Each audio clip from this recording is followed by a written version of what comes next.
A lot of people assume that the outcome of a garment is determined by how it is sewn. Let me shock you.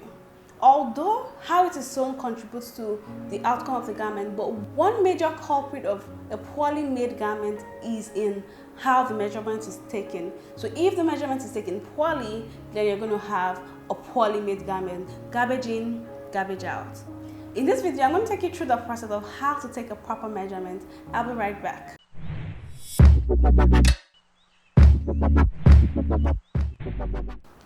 Hello and welcome to The Nook. My name is Grace Mary. Here at The Nook, I provide you with actionable tips and tricks that you can use to grow your passion into profit and help you live your best life. If you're a returning subscriber, you are the real MVP. And if this is your first time here, don't forget to subscribe, like, and share. And also turn on the notification bell so you'll be notified when a new video is out. And let's go on to the topic of today. In today's video, I'm going to be teaching you the best practice for taking measurements that can be used in garment construction or pattern drafting. At the end of this video, you'll be able to take measurements like a proper professional. You'll be able to translate those measurements into a finished garment or into a finished basic sloper. Here are a few tools you need to go about this endeavor. A tape rule or tape measure, a string or a ribbon, a pen, and a recording sheet. I've included a free sample recording sheet you can download from the link below. So, before you go ahead to take that measurement, it is imperative that you ensure that your client is wearing the right outfit. So one, they must be wearing the right foundation garment. By foundation garment, I mean underwear, aka bra. So the bra they are wearing must be firm and uplifting,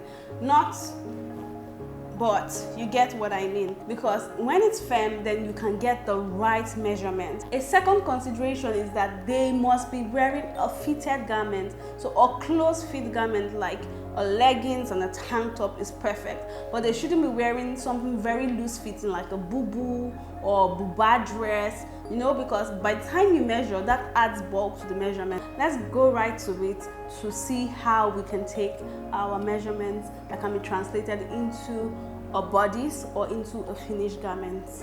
So we're going to start by tying a twine around the waist of the model to serve as a point of reference for us, and to get the natural waistline, I've asked her to tilt sideways, and that's the perfect or the easiest way to get the natural waistline without guesstimating. We have two sets of measurements. We have the horizontal measurements and also have the vertical measurements. I usually like starting with the horizontal measurements, also known as the girth measurements, which goes around the body. So I'm taking the chest circumference. The chest circumference can be taken by placing the tape below the armpit.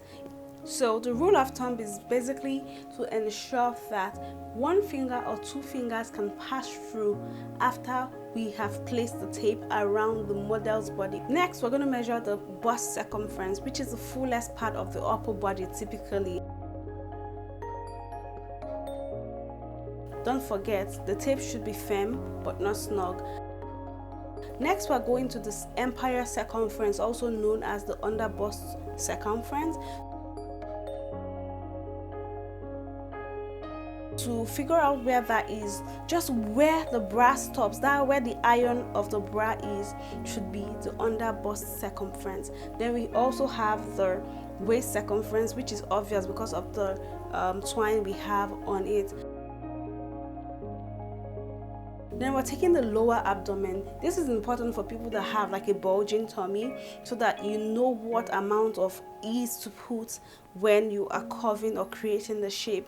And then we're going ahead to take the hip circumference. The hip circumference is the biggest part of the lower body. It's very obvious just where you have that bulge. The next point we're going to take is the bust span. The fullest point is the bust span. And then we're going ahead to take the neckline depth. I do this as a point of reference. We're going ahead to take the front width. So the front width is from one armpit to the other, so just where you have the crease of the armpit, that's where you want to take. After doing this, we'll go ahead to take our vertical measurements. Vertical measurements are very easy to take. I do this in one sweep by placing my tape rule on the shoulder and then taking the bust height and then moving my hands down slowly and neatly to take the under bust length or the empire waist length and then taking the front waist length. After this is done, I move down to take the hip depth.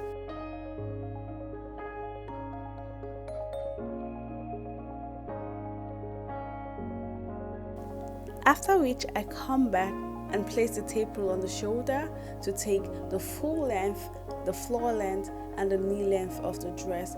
I ask the model to tiptoe when taking the floor length so that I can make accommodations for heels.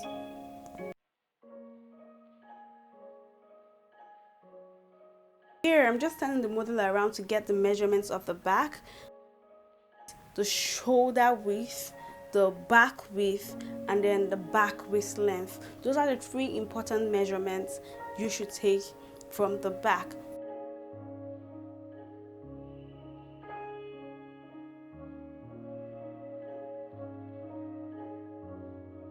A very important measurement we must take is the height.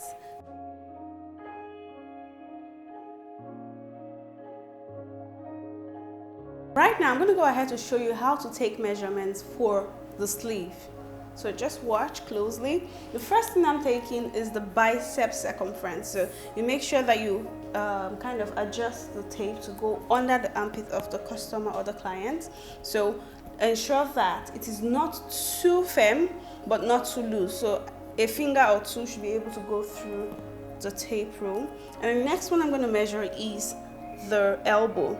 When I'm doing this, I'm going to kind of ensure that the customer or the client bends or folds their hands, because this is going to ensure that it allows for mobility, so it's not too firm that it rips apart when they are using the sleeve or using the dress. The next point of call is the wrist. So I'm going to measure as usual. We're going to ensure that it's not too snug.